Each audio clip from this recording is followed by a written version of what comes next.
Hey guys, this is Hell Hades. This is a Raid Shadow Legends video. Guys, we've got new Fusion info. So the Fusion event dropped. I mean, for me right now recording today, for you yesterday. So we knew a Fusion was coming. I was talking about a Fusion's probably on its way next week, last week. And I was expecting to get the information on Thursday or Friday. But turns out they dropped it to us on a Sunday. And we're not allowed to tell you until the Monday. So I don't really know why it's so late in the day. But anyway, it is what it is. Let's have a quick look at the panda that's joining Raid Shadow Legends. We do have the old spin around camera, which we love. Okay. Straight from Kung Fu Panda 3. I like it. I mean, who doesn't like a panda when it comes to this type of stuff? So let's have a look. The name is Bambus. 4-leaf. Actually, let's read the raid blurb before I get into my stuff. Skinwalker legendary support unit, magic affinity. Do we need a magic affinity support for Skinwalkers? That's a good question first. Skinwalkers is like properly fleshed out now. Got one support unit here already. I mean, Skinwalkers is becoming one of the strongest factions, I would say. But yeah, very solid. Okay. Bambus 4-leaf is a pretty helpful champion with some interesting mechanics down his sleeve. I'm just reading like the raid blurb here. He's going to shine bright in PvE content, especially the mighty Hydra, but will come in handy for PvP as well, thanks to his Enfeeble debuff. Okay, we've not had that on a champion before. Oh boy, Bambus loves to sleep. And this opens up quite a lot of potential for this fella, thanks to his passive skill. Okay, let's get into his kit. Let's see what's going on. Bamboo Splinter on the A1 then. Attacks one enemy. Builds up to 75% chance of placing a decreased speed for 2 turns. Will attack all enemies instead if the initial target is under 2 or more debuffs. Damn, that's actually pretty cool. So you get an AoE decreased speed if there's already a couple of debuffs out there.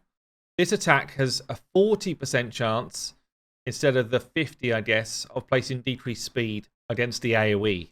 It still books up to 65. So a very, very strong A1. Very strong A1. Then places a sleep debuff on this champion for a turn, which cannot be blocked or resisted. Okay, that's weird. I mean, it's weird. I guess there's going to be something in the passive that is super cool because of that. Because at the moment, that's just a bit strange. But certainly the first part of it is very cool. Right, let's have a look here. Grove Tender, the A2, attacks all enemies. For attacking, places a shield on all allies equal to 30% of their max HP. Word their max HP there makes it a weaker ability, but still good. Obviously, you're now reliant on everyone having a high HP to get a good shield versus just one champion. Also increases the duration of all buffs on all allies by turn. So we've got another buff extender, but this time someone who places a shield first. Okay. Very, very useful skill for Clan Boss. Very useful skill for Hydra. After attacking, books up to 100% chance of decreasing the duration of all enemy buffs by a turn, even if the attack lands as a weak hit. That's bonkers good. That is bonkers good. Also increases the value of any shield buffs on all allies by 2% for each buff that had its duration decreased by this skill. So if enemies have got a lot of buffs, then you've got shield stacking going on. So really, this becomes, I guess, the third champion in the game now. You've got Emic, weak sauce since they nerfed the A1. You've got Brogni, absolutely absurd, doing this. And now you've got another champion that can do it. Albeit, let's say we're fighting Hydra. You don't really want the Hydra to have a load of buffs. So if the Hydra's got a load of buffs, you're probably doing something wrong. And that's when this becomes very, very strong. Obviously, protected buffs don't get decreased. So any of like the Poison Cloud and stuff this will not work on. So I can't see many situations where this is actually happening unless you're trying to play into it and force it to happen. Then places a sleep debuff on this champion for 1 turn. This cannot be blocked or resisted. Again, so he does like to go to sleep. They weren't lying. He does like to sleep. Okay, let's go down. Dream Sight as the A3. Books to a 4 turn as well. Targets 1 enemy. Places increased accuracy and increased attack on all allies. Nice buff. Then it's got booked up 100% chance of placing Enfeeble on a target enemy for 2 turns. So for those who don't know, Enfeeble does not exist on champions right now. It only exists on the Shogun boss, and Enfeeble forces you to weak hits. So you're basically targeting someone. This is a crazy arena ability, really. You've got increased accuracy and attack, and you're targeting someone to weak hit you 2 turns. The Enfeeble debuff cannot be placed on bosses. Okay, so it's literally as a PvP skill, really. Or I guess Doom Tower ways, maybe. Also, 100% chance if booked of placing decreased accuracy on all enemies as well. Because this is not a hit, you don't have to worry about things like Poison Cloud. You don't have to worry about weak hits. You're not hitting with it. So this goes on all enemies if you've got enough accuracy to land it. And you're going to have increased accuracy before you do it. Finally, places a sleep on this champion for a turn that cannot be blocked or resisted. This dude is snoozing all day long. So let's see. Sleeping Sage, passive.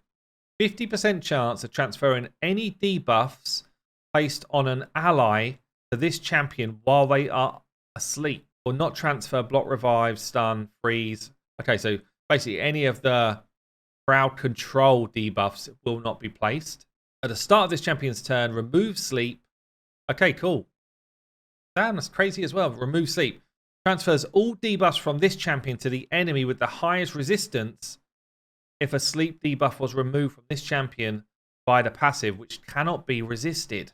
Damn, that's actually crazy good. So does he need accuracy for anything? I guess he needs accuracy for the decreased speed, but nothing else. And the Enfeeble. No, he does need accuracy. Okay. But this part cannot be resisted. HP in all battles as well.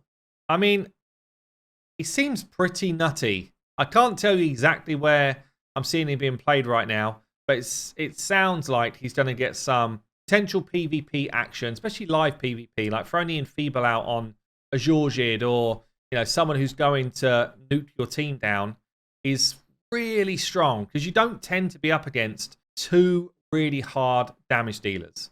This is a very strong debuff. He's also got very nice buffs.